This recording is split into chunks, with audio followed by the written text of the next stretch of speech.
Eu tenho uma notícia chocante para você nesse vídeo. Não se fala espanhol no Brasil. E muito menos a nossa capital é Buenos Aires. Again, what? Na verdade, o Brasil foi descoberto pelos portugueses no ano de 1500.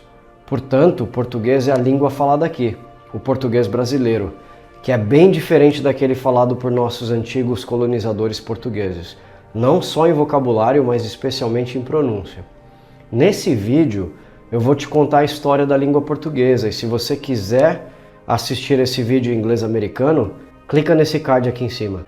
É muito comum a gente deixar de valorizar as coisas em nossas vidas.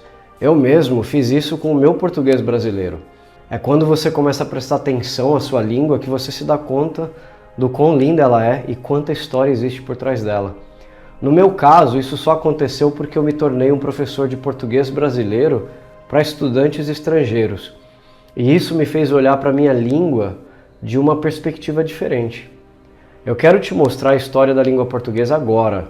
Clica aqui no like para você ajudar esse vídeo até a publicidade que merece. Mas não deixa para fazer isso no final do vídeo, porque você vai acabar esquecendo. Faz isso agora, por favor, e você estará ajudando não só a mim, mas a todos envolvidos com esse canal. Se inscreva no canal e clica no sininho para receber notificações de novos vídeos que serão lançados por aqui. A história da língua portuguesa está diretamente ligada à história da Península Ibérica, uma região associada com o que hoje são os territórios de Portugal e da Espanha, e também associada com o latim que os romanos trouxeram quando estes ocuparam a península. O latim pertence à família das línguas indo-europeias ocidentais do grupo itálico, e a similaridade entre elas se fazia supor que eram uma única língua. Na antiguidade, antes mesmo de Jesus Cristo e do surgimento dos reinos da Espanha e de Portugal, o povo primitivo chamado de iberos ou ibéricos, cuja atividade principal era a agricultura, habitavam o sul e o leste da península. No século V a.C., os celtas invadiram a Península Ibérica, vindos originalmente do norte da Europa, mais precisamente de onde estão os territórios das atuais França, Suíça e Holanda. Os celtas impuseram sua cultura à região e desta mistura se originou um novo povo conhecido historicamente como os celtiberos. De todos os povos que habitaram a península durante muitas épocas diferentes, os celtiberos foram os que apresentaram uma cultura mais avançada para as relações sociais. No século III a.C., os celtiberos pediram ajuda aos romanos para combater os cartagineses e impedi-los de tomar a Península Ibérica. Essa guerra ficou conhecida como Guerras Púnicas, e as legiões romanas conseguiram expulsar os cartagineses do território. Porém, esse apoio teve um preço, pois as legiões romanas terminaram por invadir a Península Ibérica e anexar o território a Roma, impondo sua colonização ao povo da península. Com a conquista territorial veio também a conquista linguística, pois os romanos impuseram sua língua, o latim, como língua oficial ao povo conquistado. É importante dizer que a variante latina levada pelos romanos à península foi uma versão vulgar do latim clássico, chamada de a língua do povo, uma versão do latim que se tornava cada vez mais distinta da sua matriz falada em Roma, ao passo que o Império Romano se expandia.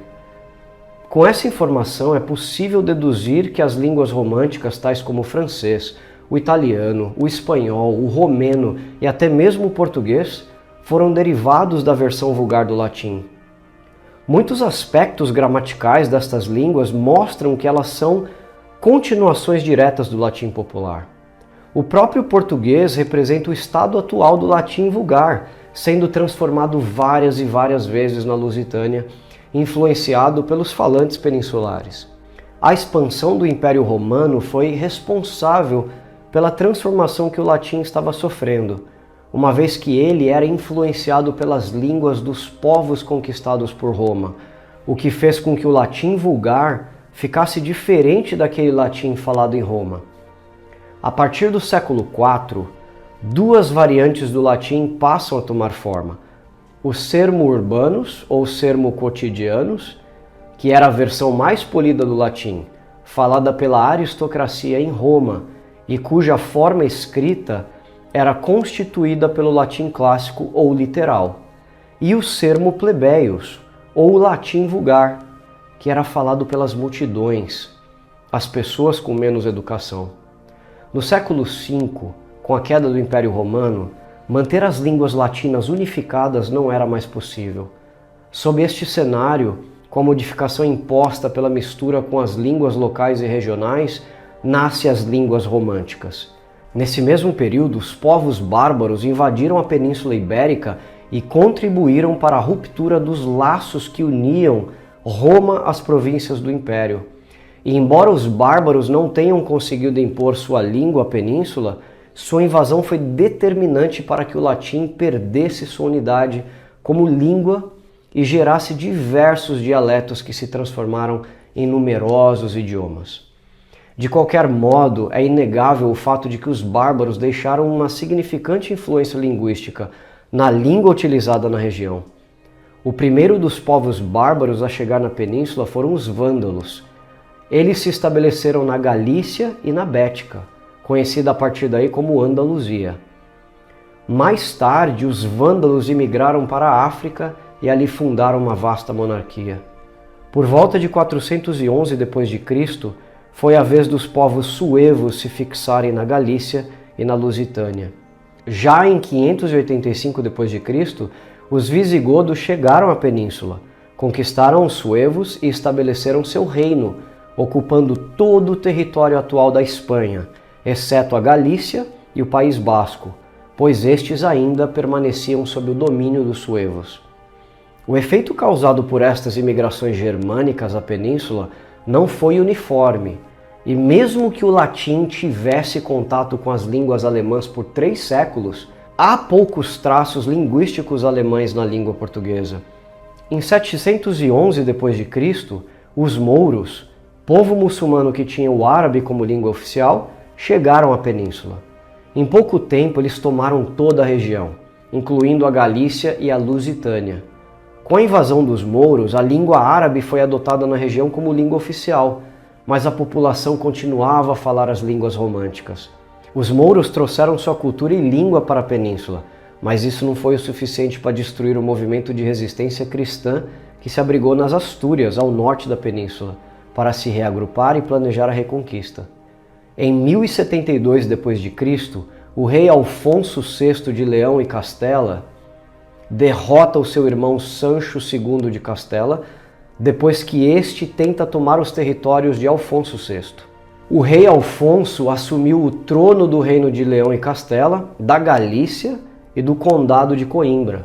Em 1096 d.C., o rei Alfonso VI ofereceu a Galícia a Dom Raimundo, quando este se casou com sua filha Dona Urraca, e também ofereceu o condado de Portucale, um feudo localizado no Reino de Leão, a Dom Henrique de Borgonha, e concede a ele também a mão de sua outra filha, Teresa de Leão, por seu papel na reconquista de terras dos mouros. Henrique de Borgonha então funde o condado de Portucale com o condado de Coimbra, passa a defender a independência do condado a partir daí e estabelece também a cidade de Guimarães como a capital.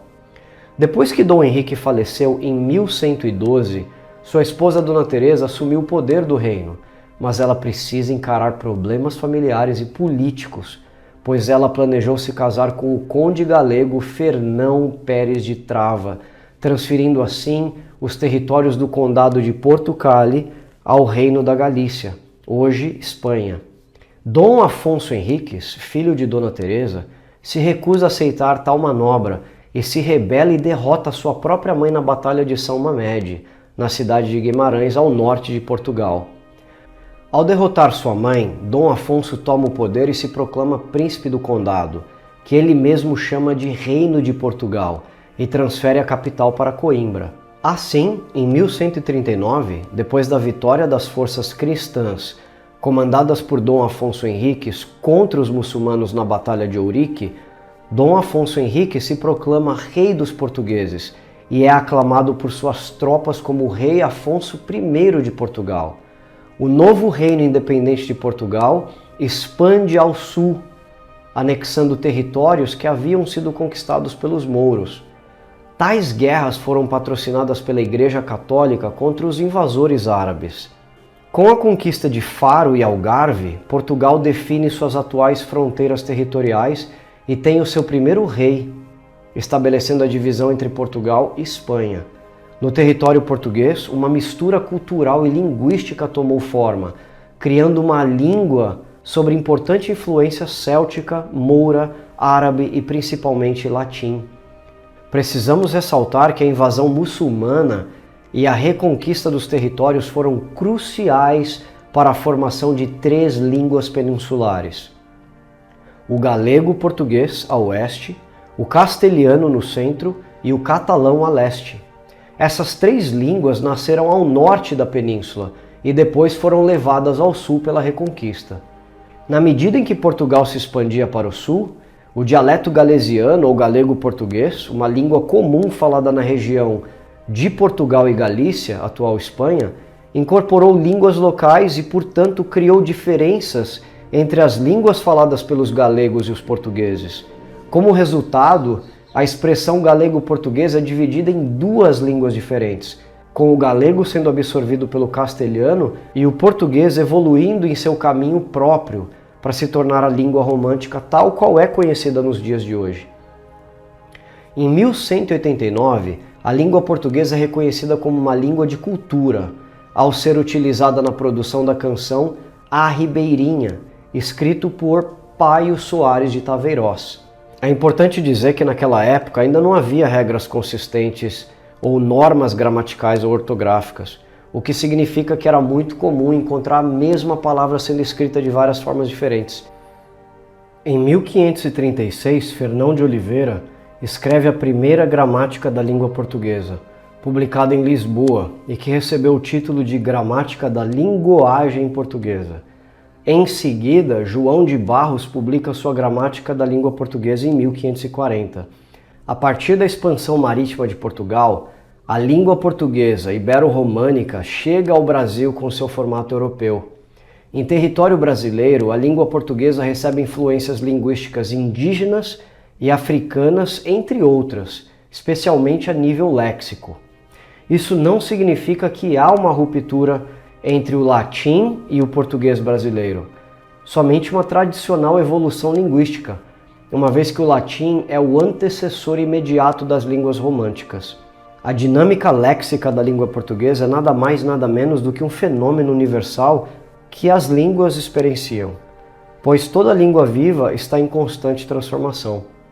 Eu espero que você tenha curtido esse vídeo, e se curtiu, clica no like, não se esqueça, porque assim você vai estar ajudando esse vídeo a ficar cada vez mais forte. Se inscreva no canal também, caso já não tenha feito isso, e se você estiver considerando a possibilidade de estudar português do Brasil agora, manda um direct para mim no Instagram. Vamos falar sobre Brasil Sem Legendas, criado por este que vos fala, para te ajudar a aprender essa língua fantástica. Deixe o seu comentário e eu te vejo no próximo vídeo. Tchau, tchau.